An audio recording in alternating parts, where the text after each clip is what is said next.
Right guys, welcome back to the channel and to the garden. Today's video, just going to take a quick look at the rec pond and a bit of progress updates on that. If you are new to the channel, welcome. I've seen we've got a few new subscribers over the past few weeks, so if it's your first time look at these projects, certainly follow along. Got a lot of work to do. This is sort of an ongoing project. As you can see, we've still got lots and lots of work to do on here, but stay tuned, follow up with the update as we go. So for today guys, we have had a new load of rock come in. One of the areas that we've been focusing on is the jungle path area, which is just back here. So as we come along, taking a look guys, you can see you know, it's starting to all kind of come together here, but as we come back to the jungle path area here, this is one area we've done a lot of work now. You can just see down here guys, so before, if you're coming from the last video, you may have seen that we had bricks sort of lining this side and lining this side here, but as you can see now, I've kind of replaced it with a sort of rock. So this is kind of a granite that I'm using for most of the project. It is kind of local to the area, so really kind of trying to tie, you know, the feature in, make it look as natural as possible here. But as you can see now, I'm quite liking the idea that, you know, it does now look almost like, you know, we're kind of cutting into the feature to walk across it here. So on this floating pathway here, as we come along, you can just see now, again, guys, if we get right down to the water's edge, you know, we're almost at water's edge as you walk across the path. This little bit here, guys, a bit more rock into this. So as mentioned before, guys, this is going to be a kind of solar waterfall stream, or however you want to think of it, coming off of here, just giving this little area a bit of kind of water movement. Now as we can around this way guys, another area back here you can see. Now the table's always kind of been here, so we haven't really looked at this area, but before, you can just see back here, which I'm still working on, there's a paving slab there which is split. There used to be two here which I used as kind of like a retaining wall to start kind of piling up this area, but of course, you know, obviously slabs don't look very natural, so we're knocking those out and kind of replacing with rock as we go. I'm not quite sure what I'm planting sort of in this little sort of patch here, but perhaps something like a fern or something really just to kind of enclose it, get it kind of trailing over the rocks and things like that. So yeah, looking for ideas on that guys, if you do have any here.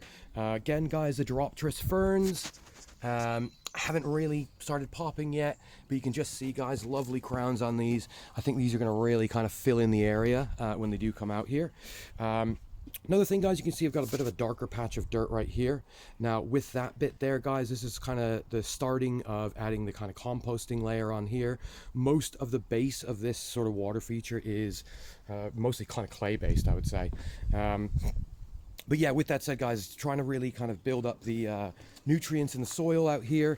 You can just see now, if we look at it from here guys, you know, coming down to the water's edge, you can see it kind of lifts up a fair bit.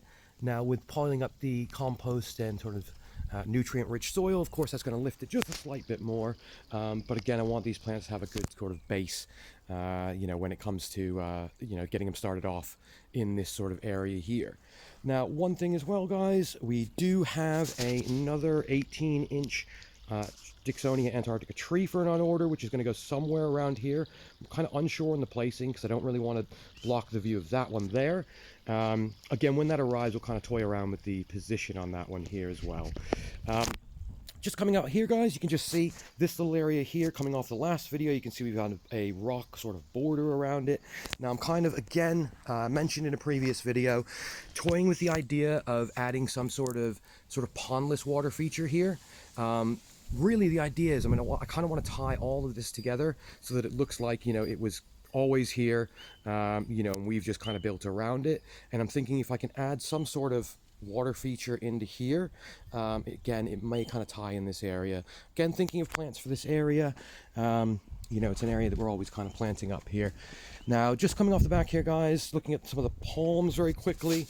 So we've got the Washingtonia robusta here, as well as a Trachycarpus fortunei palm and another Trachycarpus fortunei there. Now, this is a good sort of segue into our friends of the channel. Now you can see here guys, with the Washingtonia robusta, have taken a slight bit of damage. We got down to about -6 degrees C, and of course guys, these really don't really like going much below sort of -2, -3. So, you know, in some respects, guys, it has done really, really well in this position. Now, for the friends of the channel today, guys, it's a thing we've kind of started recently. You may have seen on our more recent videos in the comments that we do have a comment there with all the friends of the channel. Certainly go check them out. Some really great gardens. You know, for myself, guys, any new garden I can look at always gives me inspiration for my garden, and I'd assume it's probably the same for you guys.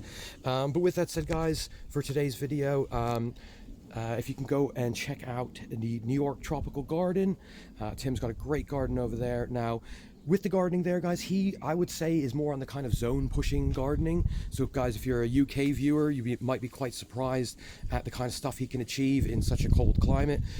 If I'm correct, and Tim, tell me in the comments if I'm right, but with that said, I believe he did have down to a -22 degrees Celsius this year, which is absolutely frigid. You know, and he's still able to kind of grow a lot of the palms and things that we may even struggle to grow here unprotected. Check out his channel, guys. Really great content. Go over and subscribe. You know, one of the things you may pick up there is if you're kind of trying to grow some really kind of tender palms, he's got some great videos on sort of the box construction, so the winter care for palms, which again just may help you if you're in you know, a climate where you would like to grow something that really shouldn't be grown there and you might be zone pushing on it. But with that said, guys, yeah, certainly go check out the pinned comment in the comments section. Let Tim know that you've come over from our channel, show him some love. As well as that, check out the video on the end screen, which would be a garden tour from last year for New York Tropical Garden. Kind of see the you know, what he's growing, kind of what it looks like in the top of the season there. But with that said, guys, of course, thank you for watching. Subscribe, join our community if you haven't joined already. And with that said, we'll see you on the next one.